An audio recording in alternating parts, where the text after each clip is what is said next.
listening to a special broadcast called Healing from Las Vegas, How to Move Through Your Grief in a Powerful Way. I'm Alex Urbina, transformational life coach, sitting in studio with Sharon Brubaker, a certified grief recovery specialist from A Time to Heal. Thanks for hanging out with me on another Wednesday afternoon. So cool. Beautiful weather here. It is. And so excited to get to talk to Dawn. Absolutely. We have Dawn Cox in studio with us. She's a Santa Clarita resident who was in attendance at the Las Vegas Route 91 shooting. And we want to thank you for being here. Please share your story with us. Thank you. What was it like from your experience, from your eyes? Oh my gosh. Starting with when you realized that things weren't the way that they were supposed to be. Yeah. We were in VIP, which is to the right of the stage, which unfortunately is where most of the gunfire took place. Normally we have like an opening to get to the front of the stage, being in VIP. So we are normally right where the majority of the shooting took place. You know, we were there every night, the other two nights. And that night was no different, really. We were there for Big and Rich. And then Jake Owen came on, and we were like, let's go back in VIP, grab a drink, grab something to eat, relax, and then we'll come back out for Jason. And we did just that, and then Jason started, and we were still in VIP, and luckily, for whatever reason, my sister and one of my girlfriends took their shoes off because their feet were hurting. So when we decided to go back out into GA for Jason Aldean, we couldn't because they didn't have shoes on. That's not where you want to be without shoes. Now, where is the VIP section? Give us the pinpoint. Sure. Where, is it right in front of the stage? Nope, it's to the right. So if you're looking, the stage is in front of you, and then there's a little gap, and that at that gap is Mandalay, and then the VIP section. So it was directly, in the line of gunfire. Wow. So we were, right off your right shoulder. Correct. If we're looking at the stage, Mandalay's to our right shoulder. Got it. Correct. So Jason came on, and we just started dancing in VIP and decided to stay. Thank God. For whatever reason, we didn't go back out there. I don't know. And I guess the initial gunfire started, which sounded very far away. A lot of people thought it was fireworks or firecrackers. Right. I personally thought it was going to be like a Tupac drive-by on that corner. Like, I felt like there was going to be two big black SUVs and a bunch of gang members just shot each other up or something. So you thought it was an incident happening Yes, on the strip, yes, correct. never Nope. thinking not that think it was something that no. was coming down upon you guys. Not at all. So those shots went off, and then it went away. And Jason kept singing, so we just kept dancing. And then the first round of rapid gunfire started. And at that point, even then, you were just kind of like, what's going on? What the heck is that? So you're still trying to process Absolutely. what's happening. And then you're also, with your eyes, visually looking for certain signs to either validate Yes. what you think you're feeling or discredit it, right? I personally had my eyes on Jason, and he did not leave the stage. He was still singing. So that tells you what in your mind it's okay. in the moment? Nothing's happening to us. Whatever's happening We're not is in danger yet. At no time. And all your other guests were all We're all just doing the same standing thing. there. We're all doing the same thing, including the people around us. We're Yeah. the only ones there, obviously. And I'm gonna say, I think I know now there were like 11 or 12 rounds of gunfire. I initially thought there were like maybe 7. So it must have been the third round, the second rapid gunfire, that we realized what it was, and Jason was taken off the stage. And at that point, we just hit the ground. We just dropped to the ground, and there was, I guess you call it patio furniture, kind of, in VIP a little bit. Not really couches, but, they're just wooden things with cushions. We kind of rolled under those. And that's when I called my husband. I picked up my phone, and I called my husband, and I said, we're taking gunfire, and I love you. And he almost laughed. He was like, what are you talking about? Like, almost with a giggle. And then the gunfire started again. Mm-hmm. And he could hear it. And he was just screaming in the phone, stay down, stay down, stay down. And we were down. We weren't getting up. So I just stayed down, and I stayed on the phone with him for, my phone log said 6 minutes. So at 10:13, and the gunfire stopped at 10:15, I believe, if I have the timeline right. At 10:13, I said to my husband, I'm hanging up, I'm going to run. We're getting out of here. because we had not left the venue yet. We were still there. And I hung up, and we got up to run, and my sister wasn't there. Did you decide to run because you saw other people running? Or did you... That's a really good question, because I don't know what I saw, and I don't know if my brain's protecting me, because one of the guys that was with us, there was a girl that we were dancing with, and when we decided to drop, she did not, and she was hit, and I didn't see it happen, but he doesn't understand how I didn't see it happen because she was 3 feet from us. So I don't know if my brain is protecting me. You know, I don't. When I look back now at videos and pictures, I don't see how I exited and didn't see anything. It's virtually impossible. But I think that's in my brain, part of the shock, isn't that part of the... In my brain, I didn't see anything. Yeah. We've been talking a lot about the fight or flight and how people just, your body's going to do whatever it can to protect you out of there. My question for you is, did you make the decision for the whole group to run? And did you say we're running? And then did you start running and they all went with you? I think that the gentleman that we were with was the one that said, it's time to go. And there was, if you look at the timeline, there's like 20 seconds between gunfire, and then there's a couple of them that were like a minute long for some reason. And that was one of the minute ones. And I think we might have thought maybe it was over at that point. And there was a good time there hadn't been gunfire. So he was like, let's go. We're getting out of here. Let's go. And then we all got up to go. And my sister was gone. She was gone. She ran probably the third gunfire, and I didn't know. I thought she was with us the whole time down there. So that was beyond anything I could grasp. So we attempted to exit the venue, and another round of gunfire started. And my friends I was with jumped like behind, I think it was like a stand where you could get food. Like a food stand. It was like right when you exited VIP, there was like clothing stands and food stands in GA. And the gunfire started, and they jumped behind something, and they yelled for me to come. And I remember looking at them, and I said, I got to find my sister. And I didn't go, and I ran to the strip. I don't know why. I ran right onto the boulevard, which is the worst place she probably could have ran, but... Right out in the open. I just had to find her. I didn't know which direction she went. And then my other sister, who did not go with us, had already been in contact with her and knew where she was, and she called me and said she had made it to the Excalibur. And I looked up, and I saw the Excalibur, and that's where I ran. And I got through the door, and there was my sister. So at that point, you're separated from your group. I was separated from everybody. You were separated from everybody. I was by myself. And you're just taking off. Thank you. Thank you. I just had a focus to find her. Yeah. You know? That was my your job. She's my sister. Yeah. What's the emotion about when you talk about your sister taking off? What's that about? I don't know. I don't know if I don't know. I'm not really angry, although maybe sometimes I am angry. Like, why did she do that? Why did she run off? But for me, we weren't getting out of there. We've had a lot of conversation about it, me and my sister, and I wasn't getting out of there. That's why I called my husband. At the point when it felt like somebody was walking through the venue firing. That's what it felt like. So I just felt like somebody was going to walk up to the bench we were under and just fire. And that's just it. And that was it. And I had almost, I guess, come to terms with it. I mean, I called my husband to say goodbye.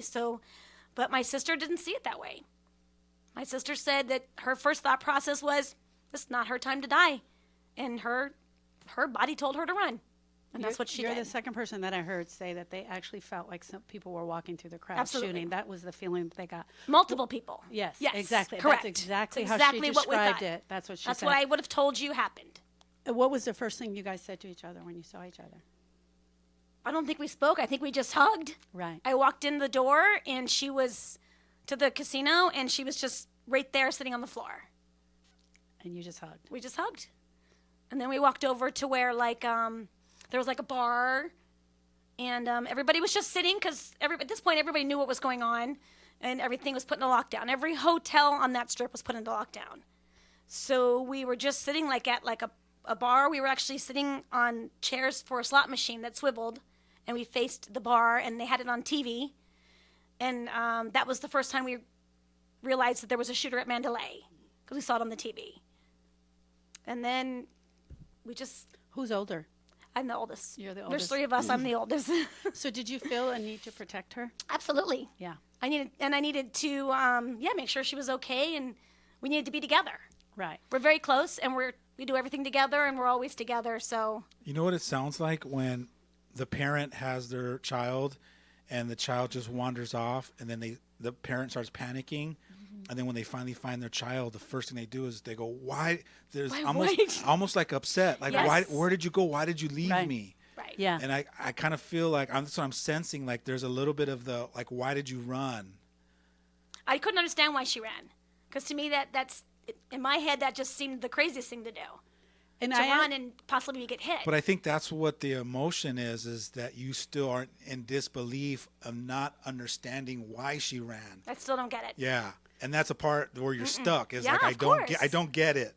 because you guys are both experiencing something different at that time. Absolutely. But the reason I asked if you were the oldest is because there's also this need to protect and take care and be strong for the other person, which is an experience that I've had, and that I want to take care of her and make sure everything is okay. And I can't even imagine what you went through knowing that she was gone. Right. Do you know what I mean? Yes. But that need to take care is so strong. It's sort of like a parent for sure. Well, that's why people were jumping on top of their loved ones, Yeah. actually willing to take bullets for Yes. each other. Yeah, absolutely. For that exact same reason. It's what you do, Yeah. That's how powerful love is. right? Yeah. It really Yeah. is. It really is. And now you feel like the two of you have been through something that no one else will ever understand. No. Yeah. Nobody. Even the sister that wasn't there. Correct. Will And never she's been understand. amazing. Oh my Right. gosh. She was at the airport when we landed because she had to see us, and every event we've gone to, and she's gone with us even though she wasn't there. Like she's there even though she wasn't there. And we were on the phone with her most of the night. Right. And And how often did you and this sister talk every day after? we probably talked every day before. Anyways, like I said, we're very close. Mm-hmm. The 3 of us are very close. But yes, we definitely. And how often did you repeat the story to each other? Oh my gosh. She's a little more obsessive about the event than me. She is watching every video she can find. She is reading every article she can read. She's befriended so many people that were there. And so I get most of my information through her because I'm not looking, so And you're not looking why? I don't know. I don't know why. Yeah. I'm not afraid to look, I don't think. I don't know. What's the characteristic about that? Didn't we talk about that one time? You become a junior detective? You become a junior detective, and you have this need to figure out the why. The why. Yeah, You and get it- obsessed with, I need to know why. So I can complete it? Make sense of it? No, it's actually the opposite. You actually don't go through the steps of completing. You become the detective, and you get caught in being the detective. Don't And say you keep going down this rabbit hole that never It's not like you keep ends. going down the rabbit hole, but it happens a lot with murder and death by suicide when the griever is really just trying to figure out the why. And so they spend so much time trying to figure out the why that they don't actually do the steps to recover or to transform themselves. So it's actually a way to avoid Absolutely. unconsciously. Yeah. There were Can 6 be. of us in the group of girls that went for the weekend, and every one of us has a slightly different story, Of course. and we all went through the same exact thing. Because it's unique and individual to each Absolutely. one of you. And the other thing is, you all 6 were there. You were all standing in the same spot, but neither one of you can relate to what the other person No. is going through. What part of their heart is broken? What part was missing for them? Because that is how a loss will affect a heart.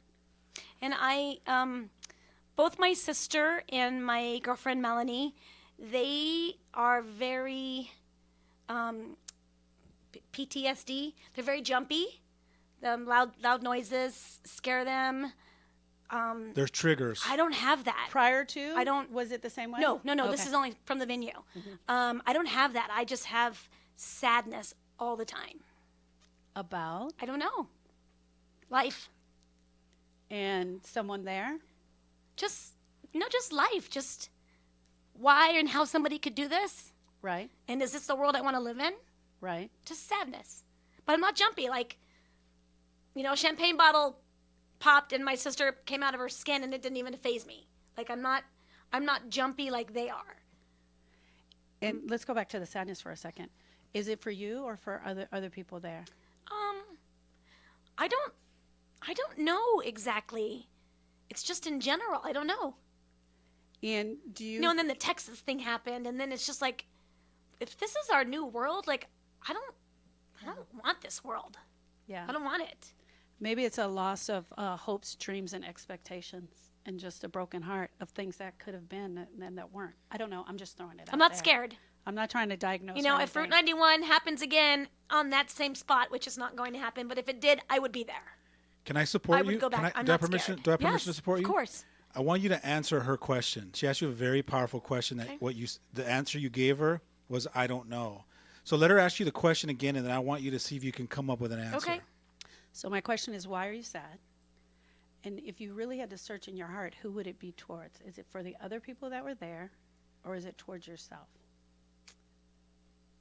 It's so weird because I honestly, I can't pinpoint it. I'm just. If you could choose In one, general? if you could choose one, I guess I'm sad for the people that lost their lives because it didn't have to be that way.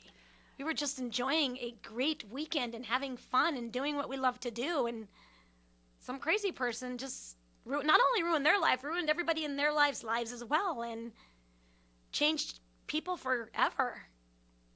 But what did you lose? I really didn't lose anything. A sense of security? A sense of trust? Maybe. I don't know that I had a huge sense of trust anyways. So I don't know if that was it, but how about safety? yeah, like I said, I'm not scared.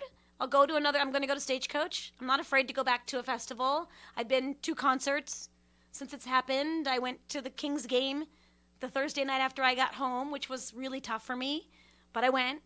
I don't have fear. I don't have fear. I'm not afraid. There's no doubt. There's I'm no doubt. sad. There's no doubt about your courage. You're a courageous woman. I have no fear. There's no doubt about your courage. What I'm wondering is if you could be not acknowledging the sadness for yourself of what you went through. The only thing that I'm a little sad about is that I ran. Because when you go back and you hear all the stories of people that took their shirts off and tied tourniquets, and I wasn't injured. I could have stayed and helped. So you feel guilty. I feel a little guilty for running. I'm not trained to stay and help, but and we're actually talking about that now with my group of girls. I want to get trained to stay and help. Right. God forbid I'm ever in anything again where somebody needs help. I don't want to run. So tell us why we feel guilty. Yeah. So typically what happens if you look at the definition of guilt, the definition of guilt is with intent to deceive or do harm. With intent to deceive or do harm. So I have to ask you this then. Did you intend to deceive anyone there or do harm to them? Of course not. Of course not. Of course not. Right. So then guilt is not the emotion you're feeling. It's an umbrella emotion that we stick on everything. We kind of stick that emotion on everything. But let's go back. Maybe I should have stayed. Maybe I could have helped someone. I should have helped someone. And that may be more of what you might be feeling. I'm sad. My heart is broken. I have regret. I do have regret. Those are all emotions you can have, but guilt, probably not Okay. one of them. But you said something really important. You said, I'm not trained. I'm not. So we talk about the fight or flight that takes over and not being trained. What could you have done? Let's talk about what you could have done. I don't know. I don't know if I had a frame of mind where I could have thought clearly to help somebody. I don't know that I did. I don't know. Help somebody get out that maybe got hit in the leg and couldn't walk. I don't know. I don't know what I could have done, but Right. so many people did so much. So many people, there were so many off-duty police officers and firemen because that's just what our country Right. little group is. And they ran in, not out. But I they're- realize they're trained to do that. They are trained to do that. That's not their job, and it's so, in their head. so my but question to you is why would you be comparing yourself to those people? I don't know why. I just feel like I could have helped somebody and I didn't. So can I just Yeah, go interject? ahead. What I'm Yeah. feeling here is that we love to talk over each other. What I'm feeling here, and this, I just feel that you're emotionally incomplete about the fact that you left, that your heart is really breaking, that you left people that you could have helped, and you're emotionally incomplete in that area. And that's okay, because you're probably this really amazing woman that helps everybody, and you do everything for them anyway. And so that part is just really tearing you up. That's what I hear. That was beautiful, yeah. And I think that, that you're such a giver in your life, and you're such a healer, and you want to help people, that in that moment you're looking at you're hearing all the stories, and you're probably comparing yourself, saying, that would be me. In a normal setting, I would be in there. But I'm a firm believer that there are no accidents in life, period, all the way across the board. You can't cherry pick and say, I believe there are no accidents, and then all of a sudden try to find something to take that rule out. There was no accident that you ran and went after your sister because she was the most important thing to you in that moment. And it's not a good, bad, right or wrong thing. It's just like when I started off earlier saying, love is powerful. Mm-hmm. That love for your sister and her safety is what drove you to go take care of the number one person that meant the world to you, and that was her. So how can you go find your sister and help save people at the same time? It contradicts itself. And so I wanted to just point that out to you, hopefully so you can go, I can see that now, and then flip a switch so you can surrender that and let that go, so you don't carry that regret with you, because it doesn't make sense. Yeah. My feelings are all over the board. I know, they I have know. been for 2 months now. I mean, I just can't. That's the way it's supposed to be. That's the way it's supposed to be. It's normal. Where you're at is normal. It's Absolutely. healthy, and believe it or not, even just this conversation is helping you, and it's probably helping other people that are listening and tuning in. With that being said, we're going to go on a break, and we come back. I want to talk a little bit more about focusing you on the road to healing and recovery. Okay. Sound good? Mm-hmm. All right. Stay tuned for more of this special broadcast, Healing from Las Vegas, right here in your hometown station, KHTS. It's allergy season again. You've tried it all, yet your sinuses continue to be a problem. Try something different, something holistic, something that will really work. Acupuncture. Kathleen Keneally is Santa Clarita's acupuncture and Nate specialist. She's been treating many of your neighbors and their children for allergies, sinuses, headaches, and pain. Find out how acupuncture can improve the quality of your life. Call Catherine Keneally for a free phone consultation. 252-4100. 252-4100. Acupuncture. It really works. Satisfy your sweet tooth with a bite of sweet perfection from Nothing Bundt Cakes in Valencia. Their decadent cakes are ideal for your next birthday, anniversary, baby shower, wedding, holiday party, and more. Nothing Bundt Cakes makes their treats readily available without compromising quality. You can expect real butter and cream cheese, fresh eggs, and lots of love in each of their 10 luscious flavors. To order your own sweet treat, visit their Valencia Bakery in the Whole Foods Shopping Center or log on to nothingbundcakes.com. Something big is coming to Castaic. Is it a dinosaur, Bob? No, Blanche. Is it the 2020 Olympics? No. I know. We're finally hosting the World Cup. No, silly. They're building Castaic High. Bob, no way. Go visit CastaicHighProject.com. You'll get all the latest details. What's that web address again, Bob? CastaicHighProject.com. Again? CastaicHighProject.com. Bigger than a dinosaur? That's right. CastaicHighProject.com. Natural Balance limited ingredient diets are simple formulas with simple ingredients. Feed your pet a limited ingredient diet to ensure they only get the very best of what they need. High quality nutrition with a limited number of animal protein and carbohydrate sources to help support healthy digestion. Available at Fox Feed, one of the largest feed and supply stores providing quality feed and pet products in Santa Clarita since 1976. Shop local, shop Fox Feed, where their experts will guide you with what's best for your pets and livestock on Sierra Highway 2 miles north of Soledad. Get ready. LA Zoo Lights is back, and it's merrier, cheerier, and brighter than ever. Explore a wonderland of dazzling lights, festive food and drink, and creative displays inspired by the animals. For the perfect holiday night out with family and friends. LA Zoo Lights, LA's brightest holiday tradition. Nightly, November 17th through January 7th. Visit lazoolights.org.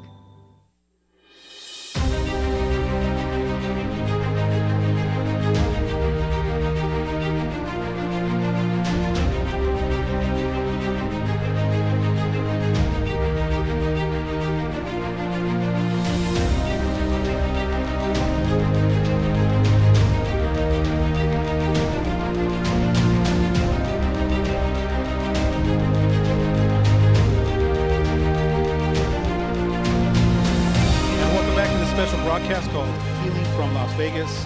I'm your host, Alex Urbina, hanging out with my co-host, Sharon Brubaker. Today we're talking with Dawn Cox. She was in attendance at the Las Vegas Route 91 shooting. You just shared your story. Thank you for doing that. I just found out, and if you're on Facebook, you can see this. If you're in the radio, you can't. But I'm holding up your wristband from the event. Correct. And I heard that you just cut this off yesterday. I did. Tell us why. I cut it off yesterday because yesterday was the 58th day since the event, and that's how many people lost their lives. Initially, when I left it on, I didn't know when I was going to take it off. And then that's when I decided, maybe like, I don't know, 20 days ago or so, I was like, I think I'm going to wait 58 days. So this was like a tribute to the people that lost their lives, and it was a way for you to kind of honor them. It was. Was to say, Yes, it was. every day is going to be a remembrance of every person that Absolutely. lost their life that day. How was it to cut it off? I'm It sorry. was very emotional. I woke up yesterday morning and I was like, I had it written on my calendar that this was the day it was coming off. And then I said, I don't think I can take it off. And I just was going to not take it off. And I was like, it's not going to be easy. I don't care if I wait 58 years. It's going to hurt when I take it off. So I'm going to take it off. So I did. And what did it symbolize for you when you did cut it off? What was the experience? I don't know. I keep saying that every time I do something like this, I'm like, I'm just going to do it, and it's going to be over. It's going to be gone, and my sister laughs at me. She's like, how's that going for you? I'm like, it's over. I'm done. I'm over it. I'm good now. I'm good. I'm just back to life. Let's Are go. you? No, I don't think so. So with everything that I do that is significant like that, I keep saying that's what it is. That's it. I'm over it. I'm good. It's just a step in my life, and it's gone. I'm good. And then something happens on TV, and I start crying. So I want to give you an idea here. To me, you have a relationship with Vegas.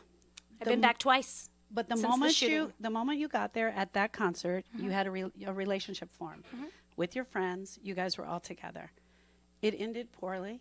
It ended badly. It was awful. And this is where I'm talking about being incomplete. All the things you need to say about that whole experience, that it's just coming out in little bits and pieces because of the numbness, because of the pain. Right.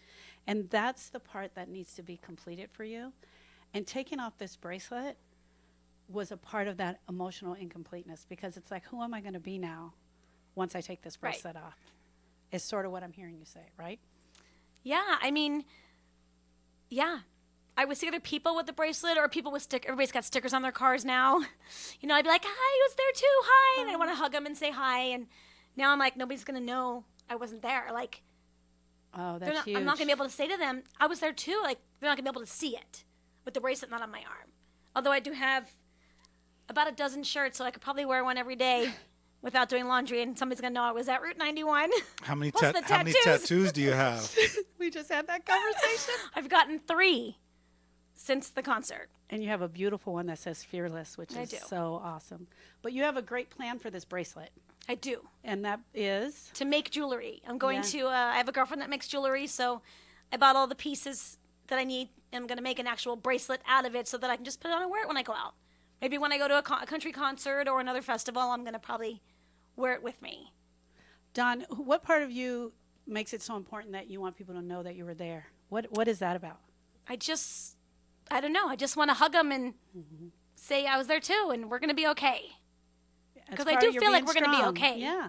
You know, I mean, life has changed for us. Right. And we have a new norm, unfortunately, which I do not like. But we are going to be okay. So let's talk about the new normal. Ugh. The new normal is what I honestly believe. I actually just wrote a blog on this, is that we live in our new normal for sure. It doesn't mean that we forget what it was like prior to going to the concert, but our new normal doesn't have to be in lack. It doesn't have to be in pain, but we'll never forget what happened, right? We can call it our new normal, but you can almost go back to where you actually can look at the moment and it not be painful if you complete that relationship with the event. Does that make sense? It does. It does. It's a little confusing, I think. Yeah. So Well, when you say, it's funny because when you say pointing out the possibility that she has a relationship with Vegas. Yeah. I want to say this. We have a relationship with everything. Everything we do is relationship driven. We have a connection to people. We have a connection to things. We have connection because we have experiences. So what I was hearing you say is, in that relationship that you have with Vegas, in the relationship that you have with that whole group of people, it's like you now have a relationship with multiple things coming off of that event that you either have to decide whether you're going to hang out there or you're going to start pointing your laser beam on a direction that you want to start heading towards. Because you're either going to continue to point that laser beam in your past, or you're going to decide to start pointing it in a direction moving forward in your future. I agree. Let me see if I can explain it a little bit in a different way. My nephew died 12 years ago. I live in my new normal today. But my new normal is not in wanting him. I love him. I love talking about him because I've completed my relationship with him. I was able to tell him all the things I needed to tell him. That I loved him, that I honor him, that I was so proud to walk this journey with him. It's the same part that I'm getting to with Las Vegas. When you complete your relationship with your experience in Vegas, you're going to live in your new normal, but it won't be painful. It won't be thinking about it all the time. It sounds impossible. It's not. I know. I know, sweetie. Yeah.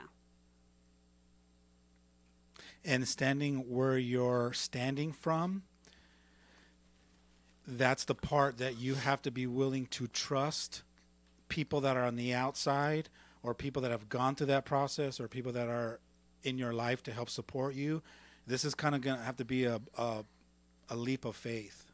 And you're going to have to just close your eyes and grab onto someone's hand and let them support you and pulling you into that next level. My life is very organized. I'm an extremely organized person to an OCD level. It is all in my box. It fits perfectly in my box.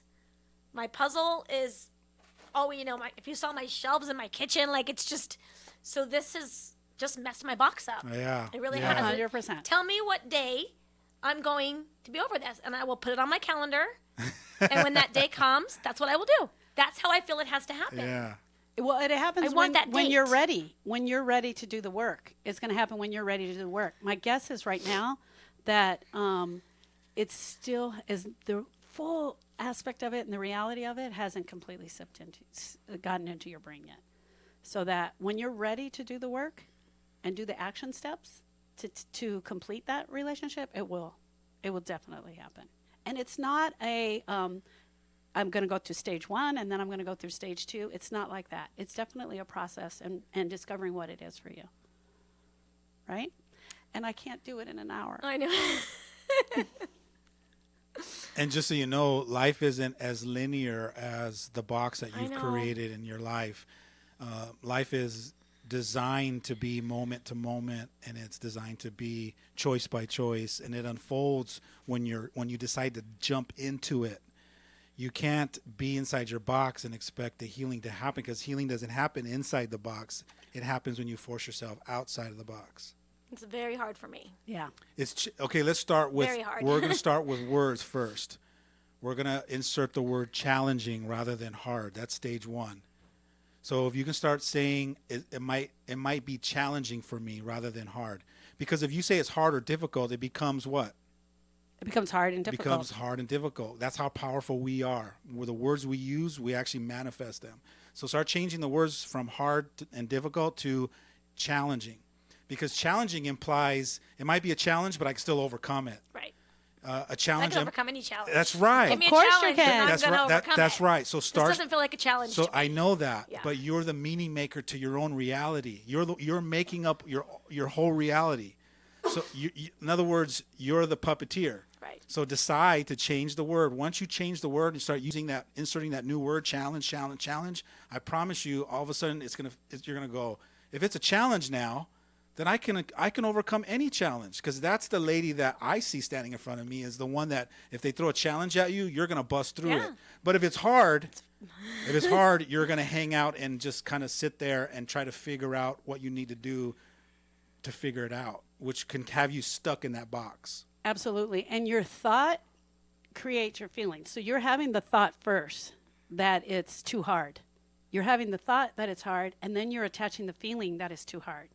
But if you have the thought it's a challenge, and you attach the feeling that it's a challenge, you'll slowly start see it to change. Yeah, because hard, right? The feeling with hard is I surrender, I give up. If it's a challenge, I'm not going to surrender. What are you going to do with the challenge? Go after I'm it. going to take it on, right? Just like when you were back at that concert, when you decided that it was over, that your life was going to end, you gave up and made that phone call. I did. When you decided that now it's not the end, this is a challenge, what did you do? We ran. You ran. So that's the distinction between something that's hard versus a challenge. So that's stage one, is let's just start changing the words. If you start changing the words, all of a sudden you're going to start showing up a little different in this process. I'm excited for you. I know I know for you where you're standing, you're like, oh my God. But I'm excited for you because with every breakdown in life is an opportunity to have a breakthrough. And I think I'm expecting some very powerful breakthroughs for you in this journey. Thank you. I hope so. Yeah. I think For you're all of us. I think you're right there, because even when you called me last night, you're like, this is me. I'm ready. I need to tell this story. Like, I think it's part of your breaking through. It totally is. Yeah. You being here today is pivotal. I was telling her I belong to a lot of Facebook pages, Survivor page, and and a lot of people have put their story out there. You know, it's like a book that rolls up on your Facebook. That's You're like, right. oh my God! And I actually was like, maybe I should sit down and write it out. Maybe, you know, but I've never done it. I haven't done it. Why? I don't know. You have an amazing story. You really have an amazing story, and you have an amazing heart. And I think if you can change one person's relationship to Vegas, or one person's relationship to anything that they may be going through in their life, Right. you could really help somebody. You've actually already done that. You don't Yeah. realize it. Yeah. This show, when you create something audio, you record it, and it goes out into the internet or to the world, it stays there forever. So people that are watching this Don't are run going. for president. No, seriously, you're right now. Having this dialogue and you being willing to be open and honest and vulnerable is a healing process, probably for hundreds, if not thousands. Not even in this scenario. This might not have anything to do with Vegas. Someone could watch this show 10 years from now at a whole different tragedy and have a powerful breakthrough because you were willing to tell your story. That's the same thing about you writing it. So I'm going to help you. Are you ready? I know that you haven't written it, and when I ask you why and you say you don't know. Just haven't done it. Got it. Mm-hmm. Are you willing to write it? It's a yes or no. Are you willing to write about it? Also, remember, it doesn't need to be in a book You know, I know, form. I It could be know. a poem. It could be just reciting the story. It could be something about your sister. It can be abstract. It doesn't have to Yeah, be I don't know. I that haven't. experience. I'm not against writing it, but I haven't given it too much thought to I do get, it. I So get, I get you. I get that you haven't know. thought about it. So I'm gonna ask you to think about it right now in this moment as I ask you this question. Are you willing to write it? Sure. Great. Here's the next question. When? I don't know. I have the title, Great. Fearless. I'm sure somebody's already written that. I can't be the only one that's not fearless from this event. We're not talking, but your story isn't about everyone else. know. It's about you. It's about you, and your story is important. Whether it's important to someone else doesn't matter. It's important to you, and it's important for you. Absolutely. So if you're willing to write it, because you said you were, I am. the next question is when? This is how easy life is. Life literally is about declarations. I just get to declare it. So by when will you write your first sentence? Forget about completing it. Wow. Just writing the first sentence. Well, I guess, I can write the first sentence today. Perfect. Hold on. What time?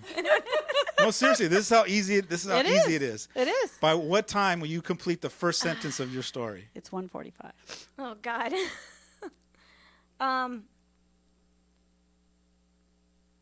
How about 10 p.m.? Is that a good declaration? I'll be at the forum without a pen and paper.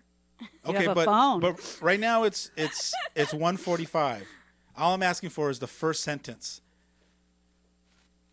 I can write it by 5 o'clock. By 5 p.m. today, by 5 p.m., you Yes. will have written the first sentence. Yes. I think that's important for you. I think it's important for you. I think it's part of the process. Today was huge.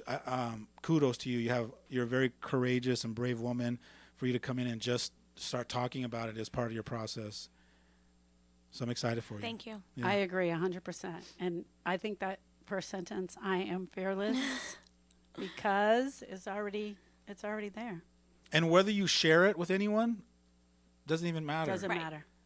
Whether you share it with one person or nobody, just the fact that you wrote it, I think is going to be very powerful. It's the first step in courageous, just like you just said. Yeah, and really, correct me if I'm wrong, but therapeutic work, right? When you do some of these support groups, it's about creating a safe environment for us to really just share whatever's coming up for us in that moment, right? It's like permission to just express what I'm feeling. Express what I'm feeling and figure out for yourself where you're incomplete. And that's what I'm talking about. So we figure out where you're incomplete, and those are the areas that we go after completing. The fact that you have some sadness about leaving everyone there, that's an area that you're incomplete, and I help you walk through that. So it's kind of like that. But we do it in writing as well. Well, I think there's different forms, right? Of course. Some of it's writing, some of it's speaking It's it out both. loud, hearing yourself say it.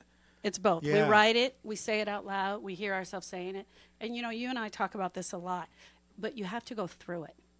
You have to go through it. And you're in the mix, in the middle of it right now. There's no going around it. You can't go under it. You can't jump over it. The only way out to getting to your new normal, where you're looking back and that's really in your past, is through it. That's right. It is. If I had a list of instructions, I would follow them to a T and do But it. I it's just di- feel like it's it's hard to different. do on my own. Challenging. It's Challenging. Yeah. And the cool thing about this is without instructions, there are people that are committed to supporting you. However, those people can't make you want to go through that process. Of course. That part of you got to pull that trigger for yourself and decide, I'm ready now. I'm bringing my courage with me. And when you get to that place, those people will start showing up in front of you. They'll start manifesting in front of you. Then you just got to, from that point, just attach yourself to somebody and say, hey, will you be willing to walk me through this? And there are plenty of people to do that. And going through it also means sometimes you need a guide. You need a guide, someone who's been there, not necessarily with your experience, but has been through walking and completing. And that's what's so important. And it's just like he said, they will show up for you and they will be there for you, because when you look at that part you have to go through, it's really dark and kind of scary. So having a guide is amazing. Absolutely. All right, we got to take a break. Stay tuned for more of this special broadcast called Healing from Las Vegas, right here in your hometown station, KHTS. Drugs or alcohol abuse can tear a family apart. In Santa Clarita, just like everywhere else, it's an epidemic. The Way Out Recovery is here to help. Call them now at 296-4444 or visit them on the web at thewayoutrrecoveryscv.com. The Way Out offers outpatient treatment for adolescents, adults, and family members. The Way Out is compassionate, caring, professional, and confidential. You and your family don't have to suffer any longer. Call The Way Out Recovery now, 296-4444, or visit thewayoutrrecoveryscv.com and make an appointment. Asking for help is the first step. California Credit Union, the only credit union in Santa Clarita focused on our educational community. California Credit Union offers low rates on loans for personal and business services, along with financial services for teachers, students, staff, and families. Free checking and very low new and used auto loan rates. California Credit Union, your personal credit union, located in the River Oak Shopping Center next to Target. Visit us and open an account today. Insured by NCUA, an agency of the federal government. Do you see it? It should be around here somewhere. No. What was that address again? Your building sign is essential to getting customers into your location. Feathers can help get your business noticed. They'll walk you through each phase of your building sign project, providing special attention to detail and quality. Feathers will give you a sign you can be proud of. Your building sign will draw customers in instead of having them drive by. Feathers on Soledad in Canyon Country, across from the Edwards Theater.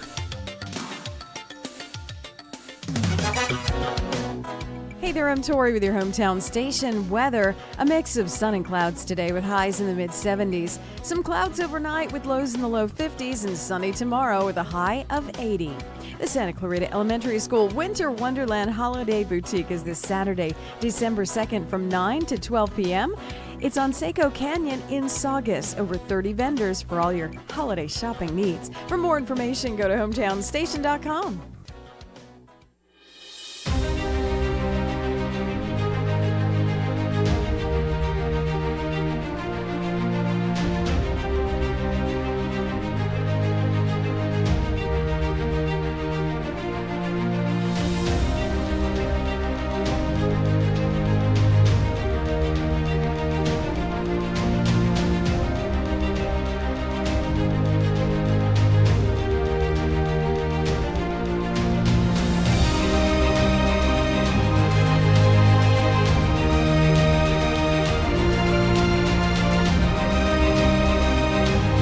Welcome back to the special broadcast called Healing from Las Vegas. I'm Alex Urbina with Sharon Brubaker. We have Dawn Cox joining us.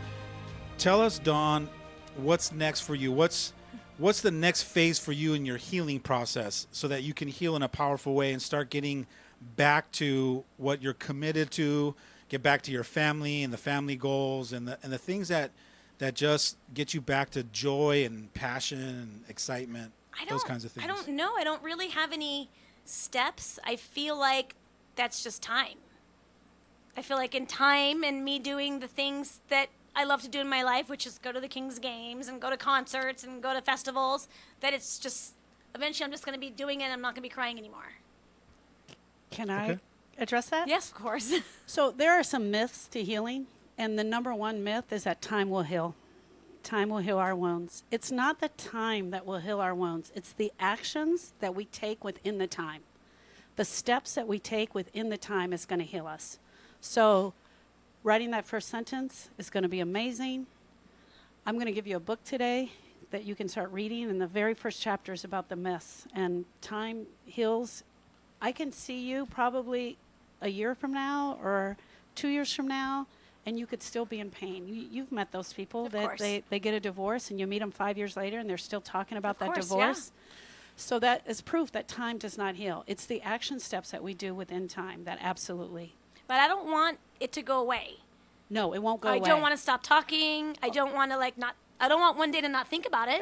That's so cute. I love that you say that because a lot of people say that to me. They think I have a magic wand and I'm going to take the memory out of their head. And I honestly don't have a magic wand and I don't know how to take the memory out.